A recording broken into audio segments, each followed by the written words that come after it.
Mesdames et messieurs, bonsoir. Vous êtes sur votre émission Ici, tout se raconte.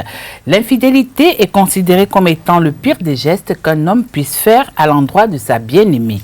Si certains pardonnent, d'autres n'arrivent pas à surmonter la pente et bienvenue la séparation de corps puis le divorce. Ce samedi, c'est l'infidélité de l'homme qui nous intéresse à travers le thème « Peut-on gérer l'infidélité d'un homme ?» Point d'interrogation. Pour en parler, j'ai sur le plateau avec moi le docteur Karen Gagné. Bonsoir docteur. Bonsoir Tatiana. Il n'est plus à présenter, lui c'est le plasticien métaphysicien Rami Amoussa. Bonsoir. Bonsoir Tatiana. Alors, à tous les deux, comment est-ce qu'on peut définir l'infidélité? D'abord, permettez que nous rendons vraiment hommage, que ce soit à l'homme, que ce soit à la femme. Et permettez que nous rendons hommage à la femme qui est restée fidèle ou à l'homme qui est resté fidèle, parce qu'il y en a. Aujourd'hui, on ne parlera pas de la fidélité des hommes, on parlera de l'infidélité des hommes. On dit quoi? L'infidélité, c'est le contraire de la fidélité. La capacité à tenir promesse ou à ne pas tenir promesse. L'infidélité, c'est avoir dit oui, avoir promis, mais sur la route, on dévie. On dévie. Docteur? Merci bien Tatiana pour ton sujet. Je dirais simplement à la suite de Maître que l'infidélité, c'est le fait que l'homme, après avoir pris un engagement avec une femme, de rester sur une ligne de conduite donnée, dévie à un moment ou à un autre, que ce soit volontaire ou involontaire. Mais non, quand on le prend dans un autre sens, on pourra dire qu'aujourd'hui, l'infidélité n'a plus vraiment une définition en tant que telle, parce que selon la société dans laquelle nous nous retrouvions, l'homme n'est souvent pas considéré comme infidèle sous certains toits ou sous certains cieux. Il s'égare. On le considère comme une chose normale. On se dit qu'il est un homme du dehors, comme on le dit en fond entre griffes, il est sous nos glébénos. Et la femme ayant nous précis, donc la femme elle est à l'intérieur, l'homme il est dehors, donc étant au dehors, il peut avoir plusieurs fleurs dans son potager. Oui, mais est-ce que c'est parce que c'est normal pour un homme d'être infidèle que ça devrait être une habitude également? Parce que certains estiment que l'infidélité aussi est une habitude. Bon, vous savez, il est interdit d'interdire. Toujours. Avec vous, ça on connaît déjà. Merci. Juger, c'est aussi faire preuve de méconnaissance, d'ignorance. Parce que tout a un but dans la vie. Et tout est en initiation. Tout nous met en initiation. Lorsqu'un homme est fidèle, c'est à sa propre gloire. Si la femme est fidèle, c'est à sa propre gloire. Mais la plupart du temps, au début d'une relation, l'infidélité ne vient pas d'habitude. Mais à force de regarder la même femme, parce que... Donc, non, parce que, oui, ça devient vraiment intéressant, docteur. Tel que vous voulez déjà arpenter cette montagne-là, vous voulez dire que à force de manger le maouet tous les jours, on se lasse du maouet? Si un homme, dès le départ, n'intègre pas la transformation de la femme, du corps de la femme, par rapport au fait qu'elle a fait des enfants, la plupart du temps, l'infidélité apparaît. Ok. Parce que la femme qui a déjà fait des enfants, son corps se transforme. Voilà qu'au départ, ce n'est pas ce corps que l'homme a aimé. Et il se fait que, même au niveau du sexe, l'attrait aussi commence par diminuer. Ce qui fait que pour qu'il n'y ait pas infidélité, ça dépend quelque part aussi de la femme. Quand l'homme voit trop votre corps, votre nudité, ça participe aussi de l'infidélité. Là, je me retourne vers la sociologue parce que je suis un peu scandalisée. Alors, femme et sociologue, dites-nous, est-ce que vous partagez forcément cet avis? Vous savez, moi je dirais simplement que quand nous parlons d'infidélité ici, c'est une conception que c'est un alibi ou un argument derrière lequel beaucoup d'hommes se réfugient, parce que ce soit pour l'homme ou pour la femme, la fidélité doit être une ligne de conduite qui s'est fixée. Parce que quand vous tombez amoureux d'une femme, ce n'est pas forcément ou uniquement de son corps, mais de ce qui est en elle, de son âme, je dirais. Et quand c'est ainsi, le plus souvent, il serait bien que les hommes ne puissent pas s'attacher au corps. Mais malheureusement, tel que le maître l'a dit tout à l'heure, beaucoup s'attachent au physique. On se dit, bon, elle a vieilli, elle est devenue grosse, elle a maigri. Et on oublie que ce n'est pas forcément son physique dont on devait être amoureux. Donc, le problème repart en arrière sur quelle base vous vous mettez ensemble avec votre conjointe, sur quel départ vous vous mettez avec votre femme, pour quelle destination commune. Parce que quand vous vous engagez, vous dites, je veux passer le restant de ma vie avec toi, c'est que vous êtes prêt à comme l'a dit le maître, à intégrer dans votre fonctionnement qu'elle doit changer. Il arrivera des fois où l'homme aussi changera. Il y en a qui poussent de gros ventres plus tard, mais ça n'amène pas la femme à aller dehors nécessairement. Donc, je dirais que c'est une question de conscience individuelle, parce que les hommes aujourd'hui, ils sont en griffe, un peu inconscients autour de ça, et ils jettent très vite le tort à la femme, ils jettent très vite le tort à la société.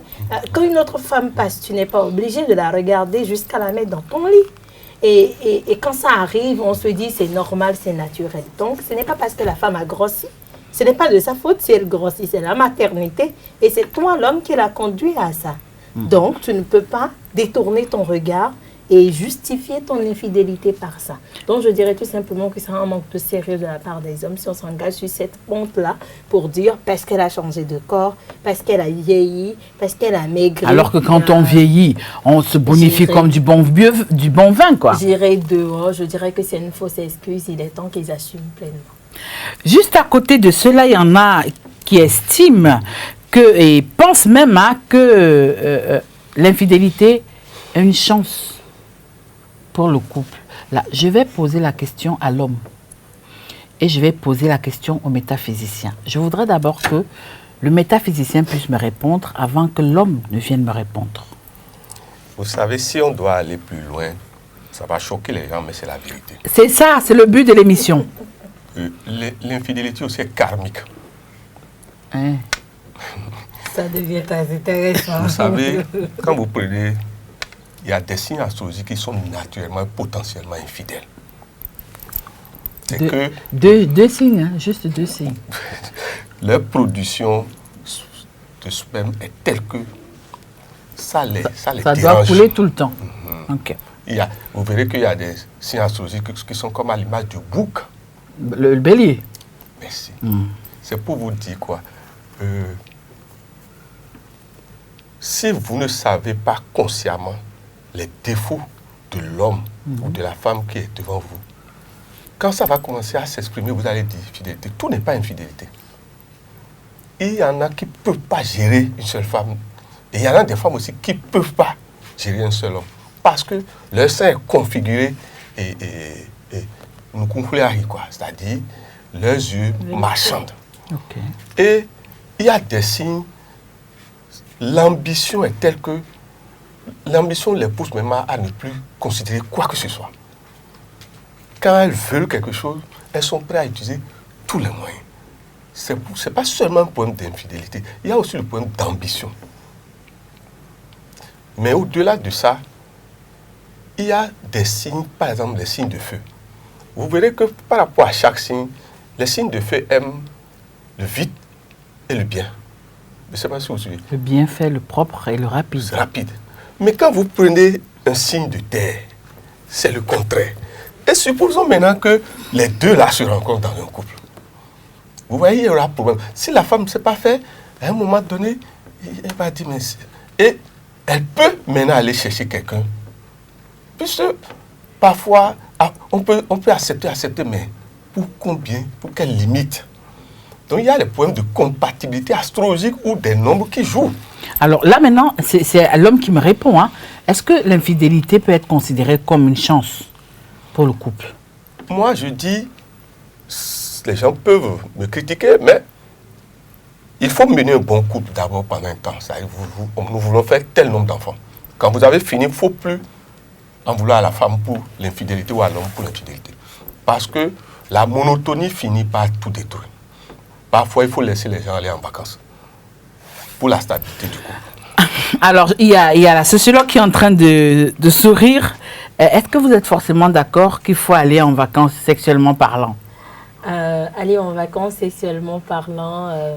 Bah oui, c'est votre vis-à-vis qui le dit ce samedi. C'est votre vis-à-vis qui le dit ce samedi. Non, oui et non, en ce sens où, vous saviez, l'homme, on ne peut pas le contrôler. Bah oui, aller en vacances, ça veut dire qu'il va picorer ailleurs. Il va picorer ailleurs. Et même si c'est chez la domestique. Il ira quand même. Ok. Donc, je dirais, l'homme est un être qu'on n'arrive pas ou qu'on ne peut jamais contrôler. Et dans ce sens-là, même si le plus grand fidèle du monde a des soupçons d'infidélité en lui, même si ce n'est pas parlant, même si ce n'est pas au quotidien observé et vécu. Déjà qu'il apprécie une femme ou qu'il salive derrière une femme, c'est déjà le démarrage d'un signe d'infidélité. Mais je dirais tout simplement aller en vacances, non. Pourquoi ne pas changer le cadre? Pourquoi ne pas changer le contexte pour la femme? Pourquoi ne pas sortir de cette monotonie-là et amener quelque chose de nouveau? C'est ça qui manque à beaucoup de couples aujourd'hui, beaucoup plus les jeunes couples béninois. Oui, mais n'oubliez pas aussi, docteur, que le jour où vous amenez quelque chose de nouveau, certainement, il se dira, ah, mais avec moi, certainement qu'elle a dû essayer ça ailleurs, parce que non, il y a des hommes qui sont comme ça. Quand je parle de sortie de la routine, ce n'est pas forcément en matière de position, etc. Excusez-moi l'expression. Mais vous savez, ça dépend dès cet instant-là d'avec qui vous vous êtes mis en couple. Si vous êtes avec un homme qui est, comment je dirais, qui est fermé avec vous, mais qui a un cas au dehors, vous aurez des problèmes à l'intérieur. Mais quand vous êtes avec un homme qui est ouvert à la nouveauté, qui est accessible, il y en a des hommes qui amènent leurs femmes à aller connaître ça, vu que c'est ça qu'ils veulent. Ou c'est ça qu'ils ont découvert peut-être dehors. Tu ne peux pas lui en vouloir pour ça. Ou c'est ça qu'il a connu avant de te connaître en tant que sa femme. Tu ne peux pas lui en vouloir. Maintenant, c'est l'ouverture, le fait que chacun puisse sortir, comment je dirais, la monotonie de soi, et de sortir le traditionnel de soi et de rentrer, de s'ouvrir un peu à la modernité qui donne un peu lieu à la compréhension. Sinon, oui, vacances sexuelles, il ne te demandera même pas la permission avant d'aller à cette vacance-là. Il ira et au retour, tu ramasseras les pots cassés parce que les vacances dont on parle peut ramener un enfant du dehors, peut ramener une deuxième femme, peut ramener une troisième femme. Si j'ai tort, que le maître me corrige. Mais je dis tout simplement, on peut éviter ça, on peut pallier à ça, on peut pas justifier. C'est vrai, il y a le naturel dans certaines personnes qui les conduit à être sexuellement actifs. Mais on peut essayer d'accompagner ça. Et ça, le temps revient souvent à certaines femmes où le mari dit aujourd'hui, on dit non, c'est hier seulement tu as fait, tu ne peux plus faire aujourd'hui. Quand c'est comme ça, il ira en congé dehors. Et là, l'infidélité se justifie chez certains couples. Donc, je dirais, vacances, on ne va pas autoriser de manière ouverte qu'ils aillent en vacances parce que si c'est le cas, qu'on donne également les vacances à la femme et qu'elle puisse aussi y aller. Mais quand tu diras ça et les internautes vont me lire, on va dire, écoutez, c'est la dame là qui dit ça, on est au Bénin, il y a la tradition, il y a ci. Mais qu'on essaie de rester un peu à la place de la femme et de revoir la tradition là également. Oui, mais il faudra aussi que les internautes comprennent qu'aujourd'hui, Esaü TV va au-delà du Bénin. Justement, nous sommes à travers le monde. Justement, c'est pour ça que je dis, quand nous disons aller en vacances, ok, aller en vacances, mais a priori, essayez d'abord de changer cette monotonie-là, cette routine dont on parle là, que l'homme y donne du sien. Parce qu'aujourd'hui, beaucoup d'hommes, parce qu'ils ne sont pas jugés par la tradition face à leur infidélité, ne veulent pas faire d'efforts pour changer la routine pour la femme. Alors, Monsieur Amoussa Raimi, dites-nous concrètement aujourd'hui, en revenant sur le thème de cet après-midi, peut-on gérer l'infidélité d'un homme? Si c'est aussi bien sur le plan spirituel. Si c'est maladive, vous ne pouvez pas. Parce qu'il y a l'infidélité maladive. Ben, expliquez-nous ça, parce qu'on veut comprendre. Vous savez, quand vous avez compris comment fonctionnent les lois du karma, il y a des gens dans leur vie passée ont maltraité des femmes. Ou bien ils ont subi la maltraitance d'autres femmes en polygamie. Donc ont été marqués. Ou il y a des gens qui ont été marqués par le fait que le papa a gardé une seule femme, mais à la fin, il apprend peut-être que l'enfant là n'est pas pour le papa. C'est-à-dire il y a ce qu'on doit intégrer dans ces notions d'infidélité là, le choc psychologique aussi. Parce que ce n'est pas seulement l'envie, non. Il y a aussi les germes dans l'homme. Et ces germes peuvent être créés à partir de l'éducation comme dans la société. Par exemple, l'enfant qui a vu tout le temps son papa battre sa maman, ou la maman ne fait que créer des problèmes au père. Vous voyez, le garçon, ça va être difficile. L'autre chose, vous ouvrez un bureau un jour, vous voyez votre patron avec la femme peut-être d'un ami, ils sont en train de copuler par exemple. Ça, c'est encore d'autres chocs. Le monsieur, s'il n'était pas encore marié, vous pensez que le doute là va s'effacer comme ça? Il y a aussi ces hasards qui créent les chocs qui font qu'on dit aujourd'hui il est infidèle. Non. Maintenant, au-delà de ça, il y en a qui ont été maléficiés. On leur a jeté un sort de promener leur braquette. La quéquette partout. Parce qu'il a suffi que, peut-être, même pas la femme d'autrui, hein, il a cherché une fille que peut-être un autre homme aimait en silence. Okay. Et voilà que cet homme-là, peut-être, il a des instruments négatifs et il lui balance ça. Donc, c'est plusieurs paramètres à voir. Maintenant, comment la femme, est-ce que la femme peut gérer l'infidélité de l'homme? toutes les façons, nous allons y revenir.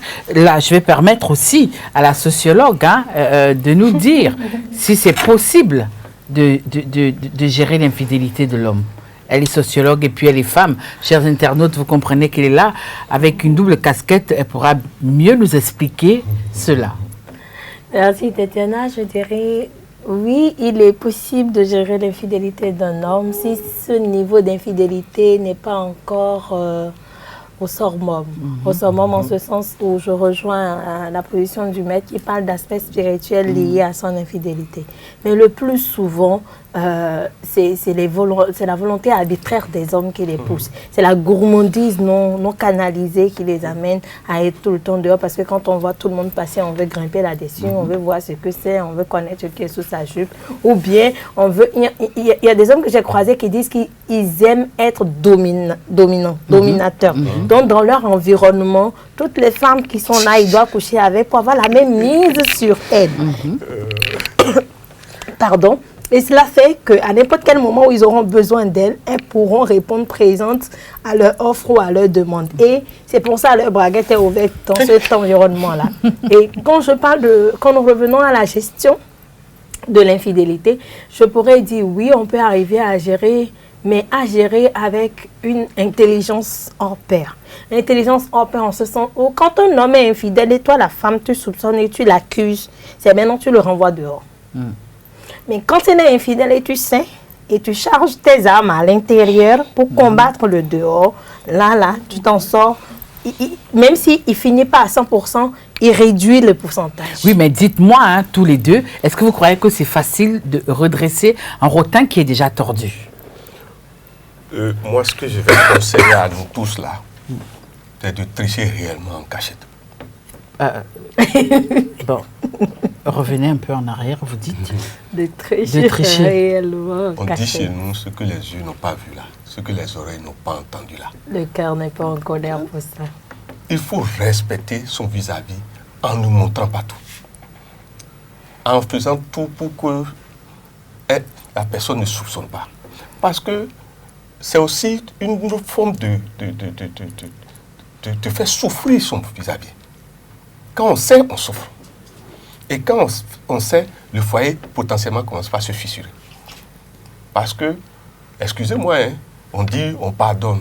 Personne ne pardonne. C'est après vengeance souvent que l'homme commence par se calmer. Docteur? Le maître, il va fort. Bah oui, ce rotin qui est déjà tordu, est-ce qu'il est facile de le redresser? Vous savez, un rotin tordu, c'est impossible de redresser, mais on peut essayer de refaçonner sa position à l'œil nu. On dit souvent ça, les imbéciles ne changent pas. Il peut avoir été infidèle, mais si par exemple, il tombe sur... J'en ai connu qui sont tombés sur des racailles du dehors et ça les a vraiment martyrisés de sorte qu'il est revenu faire la confession à sa femme. Je te trompais toujours, mais cette fois-ci, je suis tombée sur une femme.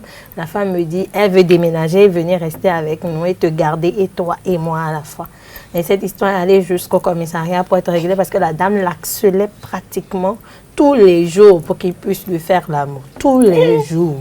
Et il dit ça, j'ai cherché, mais ça me dépasse. Là, aujourd'hui, je ne peux pas garantir à 100% de sa fidélité, mais lui-même a pris un engagement public de se corriger un tant soit peu dans ses quêtes et dans ses conquêtes. Ça, c'est un cas particulier. Mais je dis, le rotin qui est tordu, on peut essayer de l'adoucir à défaut de le redresser. En le mettant au feu? Pas forcément au feu, mais on peut le décongeler un peu en le mettant dans de l'eau qui soit d'une température qui puisse l'accompagner à pas se redresser, mais à s'adoucir. C'est différent. Parce que quelqu'un qui est déjà dans une habitude d'infidélité, vous ne pouvez pas venir du jour au lendemain et lui dire stop, arrête. Ne sois... Une chose est claire, moi je le dis souvent à toutes les femmes que je croise, de toute votre vie là, ne pensez jamais au grand jamais qu'il y a un homme qui vous dira il est fidèle à 100%. Ça n'existe pas. Pas. Ça ne court pas les rues non plus. Ça ne court pas les rues. Et dès l'instant où tu intègres ça, tu ne chercheras pas à aller voir s'il a fait ou s'il n'a pas fait. De toute façon, il n'y a pas un compteur de ce côté. Hein? Non, il n'y a pas de compteur, il n'y a pas de contrôle. Donc, tant que tu ne sais pas, tout le monde se porte bien et il y a la cohésion au sein du foyer, un peu comme ce que le maître a dit. Il faut le faire en cachette et tout le monde est content. Parce que c'est quand c'est découvert qu'on parle d'infidélité. Tant que la femme ne le sait pas, c'est des suspicions. Elle ne peut rien dire de plausible. Mais quand elle attrape, là, ça rentre dans le désordre et puis bonjour les dégâts. Alors, vous allez garder la parole, hein, docteur. Lorsque vous avez un mari infidèle, comment est-ce qu'il faut réagir face à ça? C'est vrai que vous avez déjà commencé à aborder un pan de cette question. Là, maintenant, je ne sais pas la sociologue, là, c'est la femme. Ici, tout se raconte, donc c'est sans tabou. Bon, moi, je dirais... Pour mon cas particulier, n'ayant jamais... Votre cas peut servir à d'autres. N'ayant jamais attrapé le mien, je ne pourrais pas dire que le voici infidèle. Bah oui, si cela arrivait. Partant non, je touche du bois pour que ça n'arrive pas parce que je connais mon tempérament. D'accord. Ce ne sera pas du tout plausible. Donc, je dis simplement, en fait, on a plusieurs catégories de femmes. On a des femmes hyper jalouses. On a des femmes semi-jalouses. Je m'en foutiste. Et on a des femmes qui sont juste comme ça. Ouais. Elles n'expriment aucun sentiment, qu'elles soient jalouses, qu'elles ne le soient pas. Je fais une petite parenthèse. Il y a une dame qui est venue, elle dit, elle a perdu sa belle-mère. La femme avec qui son mari sort s'est portée garante pour venir faire la cuisine au moment de la réception. Elle n'a pas dit non. Elle a dit oui. La dame a payé les choses. C'est la dame même qui a donné cette partie de réception-là. La femme du dehors. La dame sait qu'elle sort avec son mari. Le mari sait qu'elle sait. Mais le mari dit, elle veut m'aider, c'est une collègue. Elle dit, il n'y a pas de souci. La dame est venue. Elle est allée faire la cuisine pour eux. Elle a tout fait. Mais la dame n'a pas placé une seule virgule pour montrer à qui que ce soit, elle sort avec mon homme. Et au moment de la réception, la femme qui a fait la cuisine dit, excusez-moi, je reviens. Elle est allée se laver, elle est rentrée à Cotonou, elle n'est plus restée. Et après, le mari dit, tu es une sorcière. Elle dit, qu'est-ce que j'ai fait? Elle dit, tu n'as pas placé un mot alors que tu sais que je couche avec la dame. Elle dit, non, tant que ça rentre dans mon intérêt, elle n'a qu'à le faire. Okay. Donc, il y en a qui ne gèrent pas le silence en tenant compte des aléas que ça leur ramène pour la tranquillité de leur foyer. Mais il y en a où, quand vous vous retrouvez face à ça, c'est deux niveaux. Si vous avez un mari qui est ouvert, un mari qui reconnaît ses erreurs, vous allez à la table de la discussion, de la communication. Mais si vous avez un mari qui est dominant, un mari autoritaire, de grâce, même si vous savez qu'il triche, commencez par prier et peut-être changer les habitudes pour voir si ça va le motiver à revenir à de meilleurs sentiments. Mais si jamais vous l'étalez, c'est vos bagages dehors. Oui, monsieur Raimi. La compréhension que un métaphysicien a de la vie va toujours choquer ceux qui n'ont pas la grande connaissance. Parce qu'il ne peut pas parler sur un seul plan. D'accord. Quand vous prenez les signes d'eau, toutes les fois que la lune sort, ne demandez, ils sont dans un jeu de production du sperme où il faut qu'ils libèrent. Voilà un cas qui est là. Quand vous prenez les signes de terre, qui n'aiment pas parfois vite donner, ou qui jonglent avec la donation. Mais et si le mari est un bouc? Ce sont des choses, il faut tenir compte de ça. Mais il y a aussi la satisfaction sexuelle. il y a les compatibilités peuvent être professionnelles et peuvent ne pas être sexuelles. Il y a ça que nous avons tendance. Parfois, des gens se sont mis en couple alors que ce n'est pas la compatibilité sexuelle. Mais quand ces gens sont ensemble, les affaires marchent. Voilà des réalités. C'est-à-dire, il faut s'en tenir, comme a dit ma soeur, à ses intérêts. Bon, il faut s'en tenir à ses intérêts. Alors, lorsque cette infidélité est constatée, est-ce qu'il est facile de pardonner? Moi, je pense d'abord que la femme qui se venge ou qui ne veut pas pardonner l'infidélité, c'est elle qui est bête. Hein? Oui. Parce que... C'est fou, parce que vous avez 2 dames sur le plateau et vous n'avez pas peur. Et vous allez me faire quoi? Bah, continuez. D'accord. Donc, c'est pour vous dire quoi? Vous-même, c'est vous-même qui prenez notre pénis là, quand on est enfant, pour dire, ça va bien travailler.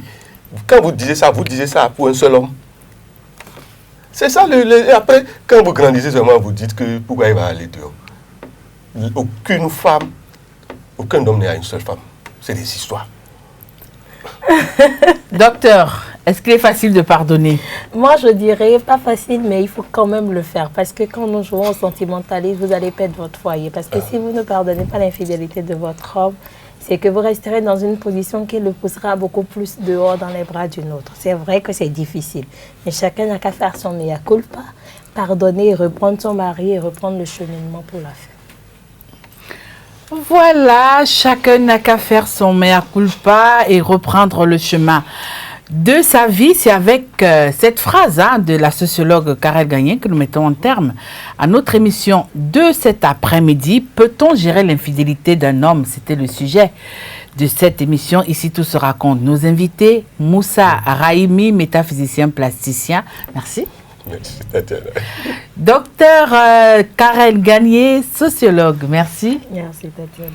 Toute l'équipe de cet après-midi vous dit merci. Restez toujours Esaïe TV, la télévision de l'excellence.